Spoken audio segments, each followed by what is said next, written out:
नाज़रीन आदाब, मैं हूं कशफी शमाल और आप देख रहे हैं प्रोग्राम गुफ्तगू। इस प्रोग्राम के ज़रिए हम आपको उन लोगों से मिलवाते हैं, उन अजीम तरीन शख्सियात से मिलवाते हैं जिन्होंने अजीम बनने के पीछे कई सारे मिसालें कायम की है, कई सारी उनकी जद्दोजहद की कहानियाँ हैं जो वो हमसे साझा करते हैं। इल्म साइंस के अफलाक के रोशन महताब जिनकी आँखों में पला करते हैं तख्लीक के ख्वाब।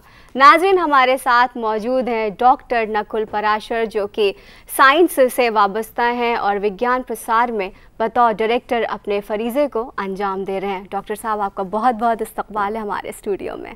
सबसे पहले मैं आपसे जानना चाहूँगी कि जो आपका साइंस का सफ़र था, क्या ये आपने बचपन में ही सोच लिया था कि आगे जाके साइंस में ही रहना है मुझे? एक बड़ी मज़ेदार बात है, हिंदुस्तान के अंदर अगर आप अपने पेरेंट्स की इकलौती औलाद हैं तो हम उस ज़माने के हैं जब ज़माने में जैसा पेरेंट्स कह देते थे वैसा करना पड़ता था। और अक्सर ऐसी इंस्टीट्यूशन में जहां आपके वालिद साहब और जो वालिदा हैं दोनों ही अगर साइंस से हों तो उनकी पुरज़ोर कोशिश रहती थी कि बच्चा भी साइंस पढ़े जी। लिहाजा कोशिश तो हमने बहुत करी कि साइंस से हटें, बट एक प्रेशर था, एक दबाव था, तो वो घोट घोट के साइंस पिलाने की कोशिश की गई और वो धीरे धीरे रचने बसने लगी और ऐसी बस गई कि फिर वो साइंस ही पढ़नी पड़ी। तो जैसे मैंने कहा आपसे कि अगर आप इकलौती औलाद हैं तो आपको वही करना पड़ता था जब माँ बाप कहते थे। तो पहले दो चीज़ें होती थी, या तो आप डॉक्टर बन जाइए, इंजीनियर बन जाइए। बट खुशकिस्मती ये थी कि हमारे वालिद साहब ने हमसे हमेशा ये कहा कि तुम एक कुछ नई लाइन बनाओ और साइंस को पढ़ो, प्योर साइंस पढ़ो, ताकि इसके अंदर रिसर्च कर सको और आगे जा सको। साइंस के साथ साथ आपके मोहब्बत उर्दू से भी बहुत ज़्यादा रही है, लिटरेचर, उर्दू अदब की अगर बात करें तो आपको बहुत ज़्यादा लगाव है जी। तो मैं जानना चाहूँगी कि साइंस के लिए दिमाग की ज़रूरत होती है और अदब पढ़ने के लिए दिल की ज़रूरत होती है, तो दिल और दिमाग में आपने कैसे तवाज़ुन बिठाया? ये एक बड़ी खुशकिस्मती है मेरी कि जिस घर में पैदा हुआ, दोबारा अपने पेरेंट्स को इसके लिए ज़िम्मेदार ठहराता हूँ कि उन दोनों का साइंस के साथ जितना लगाव था उतना ही लिटरेचर के साथ लगाव था। हमारे वालिद साहब सन 52 और सन 55 के दरमियान जब जामिया में रहे तो उन्होंने वहाँ से बीएड भी किया और बीएड के साथ उन्होंने वहाँ नई जो एडल्ट एजुकेशन है उसके लिए काफ़ी काम किया। लिहाजा उसके अंदर एक रिसाला निकालते थे जिसका नाम था तालीम व तरक्की। तो उस रिसाले का तर्जुमा करना, उसके लिए कंटेंट तैयार करना, सब चीज़ें वो खुद करते थे और घर के अंदर एक माहौल सा था। और उससे पहले उनके फादर हमारे बाबा साहब भी उसके अंदर वो भी उर्दू से काफ़ी जुड़े रहे, तो घर में एक उर्दू का माहौल था। और वो उर्दू का माहौल हमारी वालिदा जो थी वो भी उस साइड से भी, हमारे मामा के साइड से भी काफ़ी लिटरेचर का काफ़ी कोशिश रहती थी। लिहाजा एक माहौल बनता गया और घर के अंदर आम बोलचाल की जो ज़बान थी उसके अंदर उर्दू बहुत इस्तेमाल होती थी जी। तो वो एक तरह से बड़ा नेचुरली उसके अंदर अपने अंदर आता चला गया। और फिर ये देखिए कि मैंने जब बीएससी और एमएससी की तो मेरा मादरे तालीमी इदारा वो भी जामिया मिलिया रहा, तो वहाँ पे भी उर्दू मिली। और अब जब 25 वर्षों के बाद, सालों के बाद जब मैं वापस भारत लौटा काम करने के लिए, तो मुझे जो महकमा मिला उसमें साइंस के फ़रोग़ की बात थी। तो उसके लिए बहुत सारी तमाम भाषाओं में, अलग अलग ज़ुबानों में हमने काम शुरू किया। तो मेरा सबसे पहला ध्यान उर्दू पे गया। तो मैंने अपने ऑफ़िस में जितने भी तमाम लोग उर्दू जानने वाले थे उनमें से एक नाम जिनका मैं ज़िक्र करना चाहूँगा, डॉक्टर इरफाना बेगम, वो आगे आई। उन्होंने कहा कि मैं मिल के आपके साथ काम करना चाहती हूँ। और हम बैठे और 2 घंटे के अंदर हमने एक नए न्यूज़लेटर की बात करी जिसका नाम रखा तजस्सुस। और आज उसके करीब हमने 10 इशूज़ निकाल दिए और लगातार साइंस के फ़रोग़ के लिए उर्दू के अंदर तेज़ी से काम चल रहे हैं। बच्चों को ज़रा साइंस के तरफ राग़िब करना थोड़ा मुश्किल काम होता है, तो उसमें आपने कैसे बच्चों में कैसे इंटरेस्ट डेवलप किया? विज्ञान प्रसार करीब पिछले 30 सालों से साइंस कम्युनिकेशन पॉपुलराइजेशन के लिए काम कर रहा है। उस सिलसिले में बहुत सारे तमाम किट्स बनाए बच्चों के, बहुत सारे खिलौने बनाए हमने, जिससे वो साइंस के लिए उनके अंदर एक अट्रैक्शन तेज़ी से बढ़ सके, पैदा हो सके। तो जब वो सिलसिला चल ही रहा था तो उसके अंदर हमने ये देखा कि हमारे उर्दू स्कूलों के बच्चे उनसे क्यों अलग रह जाएं। तो हमने उस सिलसिले में भी किट्स बनाने की कोशिश करी और किट्स तैयार हो रही हैं और वो भी बड़ी जल्दी ही अब आने वाली हैं हमारे पास। बच्चों की अगर बात की जाए तो एक तरह से वो बहुत ही रूखा सूखा सब्जेक्ट होता है, लेकिन साथ में क्योंकि आपका उर्दू से भी लगाव है जी, तो दोनों को जोड़ करके जी, बच्चों की बात करूँ या यंगस्टर्स भी जी, सिर्फ हार्डकोर साइंस कोई पढ़ना नहीं चाहता, तो आपने उर्दू को मिला करके क्या नया किया? अरे उसके अंदर बहुत अच्छा सवाल आपका इसलिए क्योंकि ये एक मेरे बड़े दिल के करीब का सवाल है। क्योंकि जब मैंने उर्दू में काम शुरू किया डॉक्टर इरफाना बेगम के साथ, तो जैसे कहते हैं ना, लोग जुड़ते चले गए और कारवां बनता चला गया। तो हमने लोगों को लिखा, लोगों से बात की। मानो के वाइस चांसलर जो अब तक वाइस चांसलर थे प्रोफेसर असलम परवेज़ साहब, उनकी बहुत इसके अंदर उन्हें तो हम जन्नत मानते हैं उर्दू का, उर्दू की साइंस के फ़रोग़ के लिए। और वो तो उन्होंने इतना काम किया है, अगर हम सब देखें तो उन्होंने अपने खुद पैसे से एक रिसाला निकाला जिसको हम साइंस कहते हैं, तो वो हमारे साथ जुड़े। उनका बहुत ज़मीनी लेवल पे उन्होंने बहुत काम किया। फिर उसके साथ मेरे जो जामिया के उस्ताद थे, फ़िज़िक्स के उस्ताद थे, और लेज़र फ़िज़िक्स के एक जानी मानी शख्सियत हैं जिनका नाम है डॉक्टर जाहिद हुसैन खान, वो जुड़े।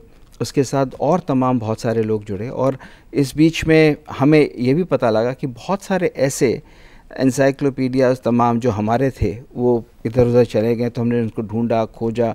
तो सन 62 के पुराने एनसाइक्लोपीडियाज़ को निकाला, उनको जोड़ा, उनको पेजेस उनकी इस खस्ता हाल में थे जिनको ठीक किया और दोबारा बना के तैयार किया उर्दू का। तो उर्दू का साइंस के अंदर एनसाइक्लोपीडिया बनाना बहुत लोगों ने कोशिशें की हैं, काउंसिल ने काम किया है, बट अब उसको एक नई शक्ल देना, उसमें फ़ोटोज़ लगाना, रिसाले निकालना, कॉन्फ्रेंसेस करना, वर्कशॉप्स करना।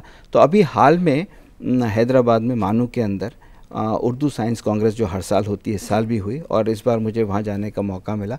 और वहाँ तमाम बच्चों ने ऐसी बढ़िया एग्जीबिशन और ऐसे बढ़िया तरीके से डिस्प्ले किया कि अगर आप देखें तो आपके रोंगटे खड़े हो जाएं। ये उर्दू साइंस कांग्रेस है क्या बेसिकली? उर्दू साइंस कांग्रेस जैसे हमारी तमाम नेशनल साइंस कांग्रेसेस होती हैं जिसके अंदर अलग अलग लोग आते हैं, अलग अलग सब्जेक्ट्स पे बात करते हैं, अपनी अपनी तरजीह करते हैं, बताते हैं, और छोटे छोटे एग्जीबिशंस होते हैं। उसी तरह से उर्दू ज़बान के अंदर किस तरह से उन सारे एग्जीबिशंस होती हैं, डेलिब्रेशंस होती हैं, उसके अंदर मॉडल्स बच्चे बनाते हैं, उनको समझाते हैं। और ये सिर्फ मानू के ही बच्चे नहीं थे, बाहर से जो आए बच्चे थे वो थे। मैं तो आपसे ये साझा करना चाह रहा था कि मुझे इतनी दिली खुशी हुई कि छोटी छोटी बच्चियाँ इतनी खालिस उर्दू में जब उन्होंने मुझे समझाया, तो एक बार तो मुझे बहुत इमोशनल हो गया मैं। और अगर आप भी होती तो आपको बहुत अच्छा लगता कि जिस जज्बे के साथ वो साइंस की चीज़ों को उर्दू में समझाने की कोशिश कर रही हैं, उससे ये लगता है कि हमारी ये सख्त ज़रूरत है कि हमारे जितने तमाम उर्दू स्कूल हैं जो साइंस से काफ़ी दूर रह गए हैं, और उनको मेन स्ट्रीम में अगर हमें लाना है और उनके अंदर एक साइंटिफिक टेम्पर क्रिएट करना है, तो ये बहुत ज़रूरी है कि हम उस ज़ुबान में। और वैसे मैं एक बात और भी कहना चाह रहा था कि साइंस को समझाने के लिए, जैसे हर एक के लिए हम कहते हैं अंग्रेज़ी बड़ी प्रिसाइज लैंग्वेज है, उसके अंदर हर चीज़ का एक वर्ड का एक मीनिंग है। मैं कहता हूँ उर्दू में जिस तरह से शेर व शायरी होती है और कम अल्फाजों के अंदर हम बहुत अच्छी बातों को बहुत अच्छी तरीके से बयां कर पाते हैं, साइंस पॉपुलराइजेशन और कम्युनिकेशन के लिए अगर जो ज़बान मुझे लगती है तो उर्दू से बढ़िया कोई ज़बान नहीं।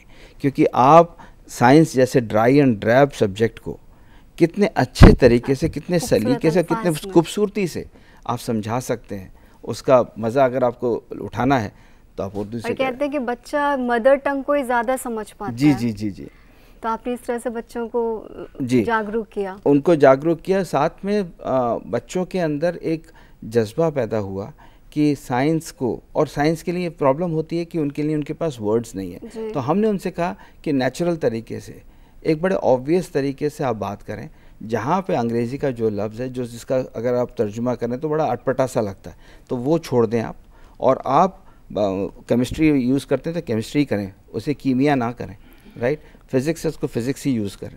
तो इस तरह से बच्चों से कहा गया। इंजीनियरिंग के बच्चे थे, इलेक्ट्रॉनिक्स के बच्चे थे, तो उनसे कहा जो सॉफ्टवेयर का लफ्ज़ है उसको सॉफ्टवेयर ही यूज़ करें, उसके अंदर अपनी तरफ से कोई वर्ड बनाने की कोशिश न करें। पर हाँ, ये कोशिश बहुत ज़रूरी है कि अगर हमें उर्दू का फ़रोग़ करना है, उसको बढ़ाना है और साइंस के पॉपुलराइजेशन में काम करना है, तो उसके लिए हमें एक ग्लॉसरी बनानी पड़ेगी, और उस पर अब काम शुरू हो चुका है। जैसे मैंने आपसे कहा, हमने पुरानी तमाम जितनी भी एनसाइक्लोपीडियाज़ और ग्लॉसरीज़ अवेलेबल थी उनको इकट्ठा किया है और उनको उन पे काम तो बहुत ही मुश्किल काम होगा। जी है तो मुश्किल, एनसाइक्लोपीडिया बनाना उर्दू जी ज़बान जी में। जी जी है तो कैसे आप लोग उस कारनामे को अंजाम दे रहे हैं? जी मुश्किल तो है, बट जिसे कहते हैं ना इम्पॉसिबल, जो लफ्ज़ अपने आप में कहता है आई एम पॉसिबल, तो वो पॉसिबल है, और अगर मन में अगर आपने ठान लिया तो आप कर सकते हैं।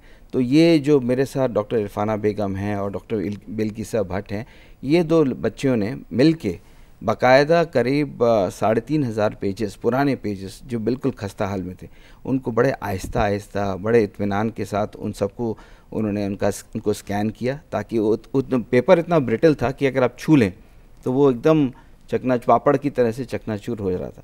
तो उन्होंने बड़े प्यार से और बड़े आहिस्ता आहिस्ता उसको स्कैन किया है।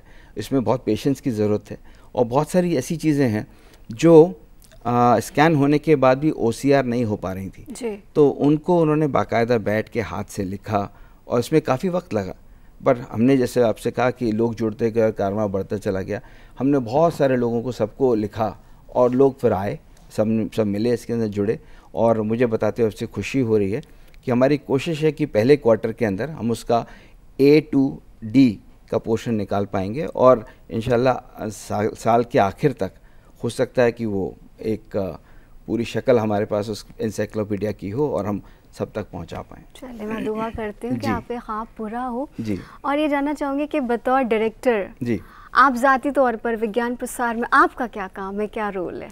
देखिए, विज्ञान प्रसार पिछले गुज़िश्ता 30 सालों से काम कर रहा है साइंस कम्युनिकेशन, साइंस पॉपुलराइजेशन के अंदर, और अब हमने काम जो बढ़ाया है वो साइंस एक्सटेंशन का है। तो एक्सटेंशन, जैसा कि हम सब जानते हैं एग्रीकल्चर के अंदर, वहाँ से हमने क्यों लिया कि कुछ भी चीज़ अगर आप करें, अगर आपकी थॉट प्रोसेस है, जब तक आप उसको प्रैक्टिकली ना करें तब तक वो एक्सटेंशन की शक्ल अख्तियार नहीं कर पाता है। लिहाजा ये ज़रूरी हो जाता है कि आपने जो कुछ सुना, पढ़ा, लिखा, और जो आप चाहते हैं कि आम आदमी में, एक आम आदमी तक पहुँचे वो बात, तो उसके लिए आपको हैंड्स ऑन करना पड़ता है। तो DIY किट्स, डू योरसेल्फ की जो किट्स हैं वो बनाएं, आप किताबें बनाएं, आप वर्कशॉप्स करें, कॉन्फ्रेंसेस करें, लोगों तक मिलें, मेले करें, आप उनके इजलास करें जगह जगह, और ख़ासकर साइंस को अगर आप लिटरेचर से जोड़ें, जैसे उसके अंदर शेर व शायरी करें, उसके अंदर आप थिएटर्स करें और फिल्में बनाएं, तो ये सब काम विज्ञान प्रसार के अंदर हम लोगों ने अभी शुरू किया है और तेज़ी से कर रहे हैं। और दूरदर्शन के ऊपर 1 घंटे का, नेशनल के ऊपर हमारा एक DD साइंस के नाम से एक घंटे का स्लॉट भी चलता है, और ये तो था DTH की बात। इसी तरह से इंटरनेट के ऊपर हमारे पास 24 घंटे का OTT चैनल है जिसका नाम है indiascience.in, और अब हमारी कोशिश है कि बहुत सारे प्रोग्रामों को उर्दू में डब करके हमारे उर्दू स्पीकिंग जितनी भी हमारी जनता है वहाँ तक पहुँचे, और उम्मीद है कामयाबी ज़रूर मिलेगी। तो ये अभी आपने आगाज़ किया है जी, तो काफ़ी मुश्किल भी होती होगी, ये बिल्कुल नया काम है। जी, मुश्किलात तो है, पर अगर आपके साथ लाइक माइंडेड लोग जुड़ जाएं तो काम आसान हो जाता है, और एक बार खुद करके दिखाना पड़ता है, लीड बाय एग्जाम्पल करना पड़ता है, तब उसमें मज़ा आता है। और चूँकि गुज़िश्ता 25 साल में बाहर प्राइवेट सेक्टर में रहा, तो वहाँ से जो तरबियत मिली हर चीज़ को खुद करने की, तो उसका एक अलग मज़ा है जो यहाँ पे मैं इम्प्लीमेंट कर पा रहा हूँ, और उसके फ़ायदे और उसके जो रिज़ल्ट्स हैं वो देखने को मिल रहे हैं, तो मज़ा सोने में सुहागा हो रहा है। जी बिल्कुल, सोने पे सुहागा है, क्योंकि आप साइंस बैकग्राउंड से, प्लस आपको उर्दू अदब में भी उतनी ज़्यादा दिलचस्पी, तो बच्चों को और नई जनरेशन को काफ़ी कुछ नया सीखने को मिल रहा है। तो मैं जानना चाहूँगी कि जब बचपन में आपने साइंस पढ़ा और जो आज की साइंस है, उसमें आपको कितना फ़र्क नज़र आता है, या आप उसमें और क्या बदलाव करना चाहेंगे? जी, देखिए, साइंस बेसिकली तो वही रही थी जो पहले थी और आज भी है। फ़र्क सिर्फ ये है कि पहले पढ़ाने के और पढ़ने के तरीक़ों में फ़र्क आ गया है। पहले हम लोगों के पास इंटरनेट नहीं था, हमारे पास वही किताबें होती थी, हमें दौड़ के भाग के लाइब्रेरी जाके घंटों बैठ के पढ़ना पड़ता था, देखना पड़ता था। अब सब कुछ एक हैंड हेल्ड डिवाइस पे है, आपके पास आपका फ़ोन है, उसमें सब कुछ है, आपके पास टैबलेट है, उसके अंदर सब कुछ है, आपके पास बहुत सारे वीडियोज़ हैं, जहाँ आपको कोई प्रॉब्लम आती है तो आप इंटरनेट पे डालते हैं, उसका सलूशन मिल जाता है। पहले तो हमें इंतज़ार करना पड़ता था कि कल जाएंगे, उस्ताद से पूछेंगे, वो बताएंगे, तब इस प्रॉब्लम का सलूशन निकलेगा। तो अब थोड़ा फास्ट हो गया है। फास्ट के साथ ये एक और जो चीज़ कमी जो हुई, जो एक रास्ता था टीचर के साथ, आपका टीचर स्टूडेंट रिलेशनशिप में कमी जी, और पहले एक रिलेशनशिप थी, एक उनके साथ मिलके काम करें। मुझे आज तक याद है कि कंप्यूटर आए थे, शुरुआत की बात है सन 85-86 की बात है। तो शाम में हम एक कंप्यूटर लैब बनी थी जामिया के अंदर, तो हमारे फिज़िक्स डिपार्टमेंट के अंदर, तो हमारे को एक वक्त मिलता था कि आप शाम में 5 से 6 आ सकते हैं। तो उसके लिए भी हम इंतज़ार किया करते थे कि हमें वक्त मिलेगा, हम जाएंगे। और आज ये आलम है कि दोपहर की क्लासेस ख़त्म हुई और लोग घर वापस चले जाते हैं, क्योंकि उन्हें सब पता है कि यहाँ मिल जाएगा। लाइब्रेरियाँ खाली हो गई हैं, जो पहले जहाँ लाइब्रेरियाँ भरी रहती थी, जहाँ हम घंटों घंटों बैठ के पढ़ा करते थे। फ़र्क सिर्फ इतना है, किताबें आजकल कम यूज़ हो रही है, जहाँ तक कि अगर देखा जाए इलेक्ट्रॉनिक मीडिया इतना ज़्यादा डोमिनेंट हो गया, तो उसके बारे में क्या कहेंगे आप? देखिए, किताबें कम तो हुई हैं, पर उतनी कम नहीं हुई जितनी बाहर मगरबी की देशों में है और बाकी जगह है, क्योंकि वहाँ पे काफ़ी कुछ इलेक्ट्रॉनिक नेटवर्क काफ़ी अच्छा है। हमारे देश के अंदर अभी भी बहुत सारी ऐसी जगह हैं जहाँ अभी भी इलेक्ट्रॉनिक डिवाइसेस और उनकी जो चीज़ें हैं जिनसे आप इलेक्ट्रॉनिक पढ़ सकें, वो उतनी आसानी से मिल नहीं पाती हैं, मैसर नहीं हो पाती। लिहाजा अभी भी काफ़ी प्रिंट डोमिनेटेड है हमारा कंट्री। अभी भी हमारे पब्लिशर्स काफ़ी अच्छी बिज़नेस करते हैं और काफ़ी किताबें करते हैं। तो बाकी जो प्रिंट, इलेक्ट्रॉनिक, सोशल, डिजिटल, ये 4 मीडिया हैं जिसके अंदर इलेक्ट्रॉनिक, सोशल और डिजिटल काफ़ी तेज़ी से बढ़ तो ज़रूर रहे हैं, बट फिर भी हम सब की हमेशा से ख्वाहिश रही है, अगर किताब हमारे हाथ में वो फील होता है और उसकी खुशबू होती है, चाहे वो स्याही की खुशबू कहें या कागज़ की खुशबू कहें, उसका लगाव अभी भी है।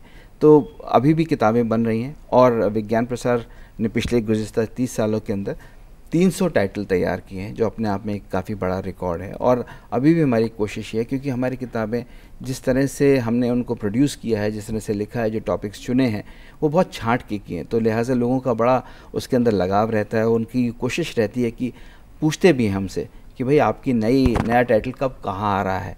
तो उससे ये बड़ा क्लियर है कि अभी किताबें हैं और उम्मीद तो है कि थोड़े दिन और चलेंगी। जी, तो कौन कौन से अहम टाइटल्स के अंडर में आपने वो मैगजीन्स निकाली? कुछ अभी आप मैगजीन्स का भी जिक्र कर रहे थे। हमने, जैसे मैंने आपसे कहा ना, कि हमारी पूरी कोशिश है कि हम अलग अलग ज़बानों के अंदर साइंस का फ़रोग करें। उर्दू के अंदर हमारा पहली कोशिश थी। उसके अलावा हमने बंगाली में काम किया, उसके अलावा तमिल में काम किया, कन्नड़ में काम किया, गुजराती में काम किया, मलयालम में काम किया, मराठी और डोगरी और पंजाबी, उड़िया, असमिया, नेपाली और मैथिली, ये अभी आने वाली लिस्ट के अंदर हैं।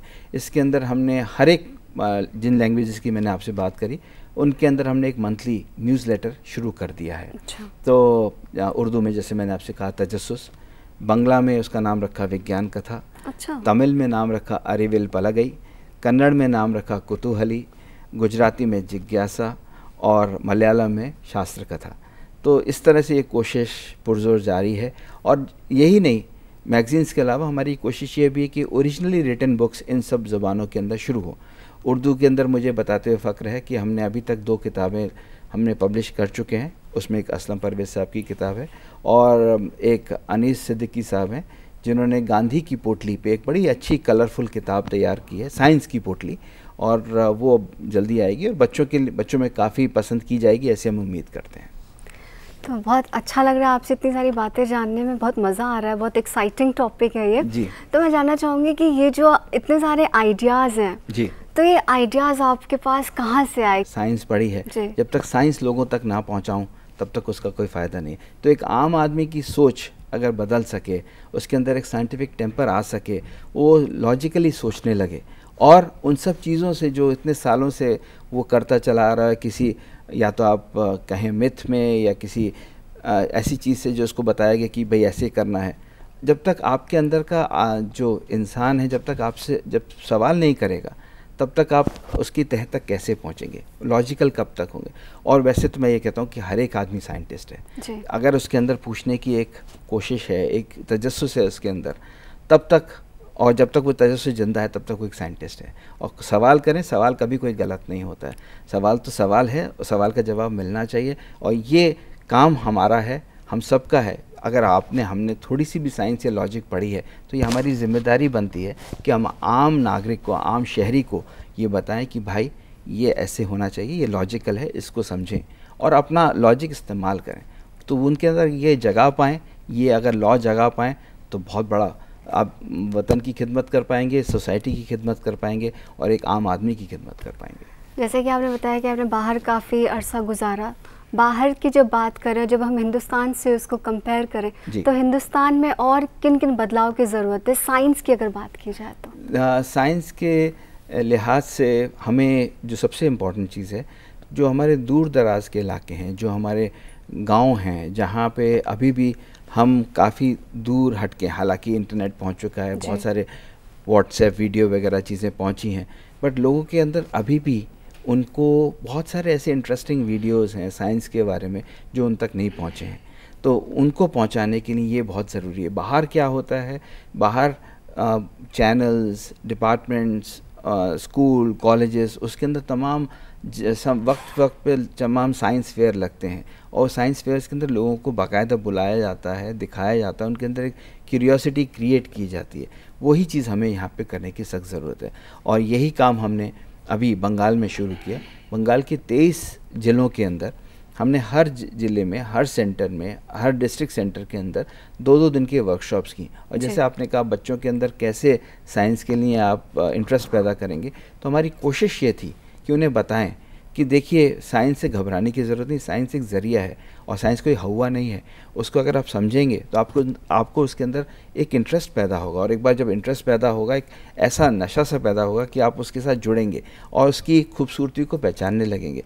और वो पहचानने के लिए एक और ज़रूरी चीज़ ये है कि अगर आप उसको रोज़गार के साथ जोड़ेंगे, आगे आने वाले उनके जो फ्यूचर प्रॉस्पेक्ट्स के साथ जोड़ेंगे, जैसे आजकल आर्टिफिशियल इंटेलिजेंस की बात होती है, हर किसी को सुनिए आर्टिफिशियल इंटेलिजेंस की बात कर रहा है, पर उसको कैसे करना है, क्या करना है, उससे लोग घबराते हैं। हमारा ये कहना है कि उससे घबराइए नहीं, कोई हवा नहीं है। आपने जो पढ़ा है उसको सिस्टमेटाइज कर लीजिए, और सिस्टमेटाइज्ड कॉमन सेंस को ही साइंस कहते हैं। तो अगर आप अपना कॉमन सेंस सिस्टमेटाइज कर लेंगे तो आप अपने लिए अगर लंबे तौर पे सोचें तो अपने लिए रोज़गार के नए रास्ते खोल रहे हैं। आपके लिए अपॉर्चुनिटीज़ बहुत हैं, और ख़ासकर लोग मैथ्स में डरते हैं, अरे 2+2 से डरते हैं। डरने की कोई ज़रूरत नहीं है। एक सिंपल चीज़ है, इसको जोड़ें, उसके साथ नोन से अननोन को जोड़ें। तो हमारे अब्बू साहब कहते थे हमसे, जब मैं साइंस पढ़ता था और खौफ खाता था, तो मुझसे कहते थे जो तुम्हें नहीं पता है उसको पता, जो चीज़ है उसे जोड़ो, तुम्हें समझ में आ जाएगा, रटने की कोशिश मत करो। और अगर साइंस पढ़ रहे हो तो पत्थर पड़ा है तो उसको धकेलो मत, डंडा लाओ, फलक्रम लगाओ और फेंक दो। तो ये इस तरह की सोच अगर हम पैदा करेंगे अपने आम लोगों के अंदर, तो बच्चों को उसका इंटरेस्ट पैदा होगा, और उनका जो खौफ है साइंस से वो ख़त्म होगा, और वो एक्सप्लोर कर पाएंगे उस उतनी बड़ी दुनिया को जिसके अंदर तमाम जॉब अपॉर्चुनिटीज़ भरी हुई हैं, करियर अपॉर्चुनिटीज़ भरी हुई हैं। जैसे मैं अभी कह रहा था आर्टिफिशियल इंटेलिजेंस, उसके लिए डेटा साइंस की ज़रूरत है, और डेटा साइंस के लिए थोड़ा सा मैथ्स पढ़ें, जोड़ें अपने आप को और आगे बढ़ें। देखिए कितना खुशनुमा मंजर मिलेगा आपको, और आपके लिए जो कामयाबी है वो दरवाजे आपके लिए खुल जाएंगे। मैं बहुत एक छोटा सा ये सवाल मेरे दिमाग में आया कि साइंस में खासकर जब केमिस्ट्री की बात होती है, मैथ्स की बात होती है, पूरा फॉर्मूला बेस्ड होता है जी। तो बच्चों को आप फॉर्मूला कैसे रटाते हैं? हम वही जैसे मैंने कहा ना, कैसे याद करते हैं बच्चे फॉर्मूला? मैं एक छोटा सा एग्जांपल देता हूँ कि मैं क्लास 12th में था, केमिस्ट्री पढ़ता था, तो बड़ा ऑर्गेनिक केमिस्ट्री के अंदर एक तरफ मेथड्स ऑफ प्रिपरेशन और एक तरफ प्रॉपर्टीज़ होती हैं, और इतनी सब तमाम चीज़ें होती थी, तो कैसे याद करें, कैसे रटें। तो दोबारा वालिद साहब के पास गया, वो बहुत प्रैक्टिकल आदमी थे, तो उनका ये हमेशा कोशिश होती थी कि तुम खुद कोशिश करो कि कैसे तुम समझोगे, तुम क्वेश्चन भी तुम्हारा, सवाल भी, जवाब भी तुम्हारे पास है, तो तुम कोशिश करो। तो मैंने कहा कैसे करो? तो उन्होंने कहा कॉपी के 2 पन्ने हैं, एक पन्ने के अंदर तुम यहाँ पे लिखो प्रिपरेशन और एक साइड में लिखो प्रॉपर्टीज़, और बीच में लिखो वो वाला प्रोडक्ट जिसकी प्रॉपर्टीज़ और प्रिपरेशन तुम तैयारी कर रहे हो। मैंने वो लिखना शुरू किया। आप यकीन मानेंगे कि वो जो 30 दिनों में रट के तैयार नहीं होता था, वो 3 दिन में याद हो गया हमें, और बड़े अच्छे नंबर भी आए। और यही नुस्खा जो मुझे मिलता है मैं उसे बताता हूँ, और जिसने भी इसको फॉलो किया है उसको बड़े अच्छे नंबर मिले हैं। मतलब बोर्ड एग्जाम्स आने वाले, तो मैं चाहूँगी कि आप हमारे नाजरीन को, खासकर जो बच्चे इस वक्त एग्ज़ाम देने वाले हैं, उनको आप ख़ास टिप्स दीजिए साइंस के हवाले से। जी, देखिए साइंस एक ऐसी चीज़ है जिसको रटने की कोशिश करेंगे कभी नहीं रटी जाएगी। तो इसलिए उसके साथ उसके अंदर अपने जो सवाल हैं वो उसके अंदर कोशिश कीजिए। मुझे याद है जब मैं पढ़ता था जामिया में BSc कर रहा था, तो मेरे एक साथ में एक साहब थे जो हमेशा, टीचर्स कई बार नाराज़ हो जाते थे, उनसे कहते थे सर इसका फिज़िकल इंटरप्रिटेशन क्या होगा, उसका फिज़िकल इंटरप्रिटेशन क्या होगा। तो जब तक आप इस तरह से सवाल जवाब नहीं करेंगे, अपने आप से खुद ब खुद सवाल नहीं करेंगे, तब तक आप उसको समझेंगे नहीं। आप रटते रहेंगे और रटेंगे, रटी हुई चीज़ ऐसी होती है कि आज याद है कल निकल जाएगी दिमाग से। डॉक्टर साहब, मैं जानना चाहूँगी कि साइंस में आपको दिलचस्पी थी और साथ ही साथ आपके घर में उर्दू का भी माहौल था, तो जाहिर सी बात है कहीं ना कहीं शेर व शायरी तो आपके ब्लड में आई होगी। जी जी जी। तो क्या आप कुछ लिखते भी हैं? जी, कोशिश तो की है और बचपन से कोशिश की है। बहुत कम जगह सक्सेसफुल हो पाया, क्योंकि उसका रीज़न ये है कि जब भी लिखता था तो हमारे वालिद साहब कहते ये गलत लिखा है, फेंक देते थे। तो हिम्मत नहीं हारी, लिखता रहा। तो मैं चाहूँगी कि आप 2 लाइन सुनाएं। कोशिश करता हूँ। 2016 में एक लिखी थी, अकेला बैठा हुआ था अमेरिका में जी। तो हमने कदम बढ़ाए तो मंजिलें दिखाई दी, कुछ मील के पत्थर तय किए तो चढ़ाई महसूस की, हाँफना शुरू किया तो हौसले की आजमाइश हुई, रहबरों को गिरते पड़ते देखा तो कभी धूप की पैमाइश हुई, निगाहों को यूं ही ऊंचा किया, दूर उस बाज को और ऊंचा किया, शिद्दत में इजाफा ताकत जुनू को एक किया, ईमानदारी पे भरोसा खुद को एकाएक किया, यकीन को हकीकत में तब्दील किया, हर एक घड़ी को जान कर उसका इस्तकबाल किया, पहले अपने आप को तो ठीक से पसंद करूं, क्यों करता हूं खुद को शहीद बार बार, क्यों डालता हूं अपने को कटघरे में बार बार, क्यों करता हूं खुद को गुनाहगार बार बार, क्यों ये इल्ज़ाम बार बार, मसले मेरे हैं हल भी मेरे, तो फिर तरक्की क्यों नहीं बार बार, हाँ ज़रूर होगी करूँगा जद्दोजहद उससे, जंगे मोहब्बत में जायज़ जब सब, तो फिर ये मुरव्वत कब तक। बहुत बहुत शुक्रिया आपका, और आपने इतनी खूबसूरत हमें अपनी नज़्म सुनाई और एक साइंसदान के मुंह से शेर व शायरी सुनना बहुत अच्छा लगा। और मेरे दिल में बहुत सारे सवाल हैं, लेकिन वक्त हमारे और आपके बीच में आके खड़ा हो गया, तो मैं प्रोग्राम को यहीं पर ख़त्म करना पड़ेगा। तो नाज़रीन, हम बात कर रहे थे डॉक्टर नकुल पराशर साहब से, जो कि साइंस से जुड़े हुए हैं और विज्ञान प्रसार के वो डायरेक्टर हैं, और इतनी सारी उन्होंने बातें बताई, साथ में जो उनकी दिलचस्पी थी उर्दू अदब के लिए वो भी काबिल तारीफ़ थी। तो हमें यकीन है कि आपको हमारे आज के मेहमान से मिलकर के बेहद मज़ा आया होगा। और जो उन्होंने टिप्स दी है कि साइंस को हमें हवा नहीं समझना, उसको रटना नहीं है, साइंस को अगर हम प्यार से पढ़ेंगे, उसे समझने की कोशिश करेंगे, तो फिर ज़िंदगी बहुत ही खूबसूरत और आसान हो जाएगी। ये कहा हमें डॉक्टर नकुल पराशर जी ने। तो हम मिलेंगे अगले हफ्ते एक नई शख्सियत के साथ। फ़िलहाल मुझे और मेरी पूरी टीम को दीजिए इजाज़त, इस वादे के साथ कि आप अपना बहुत ख्याल रखेंगे। अल्लाह हाफ़िज़।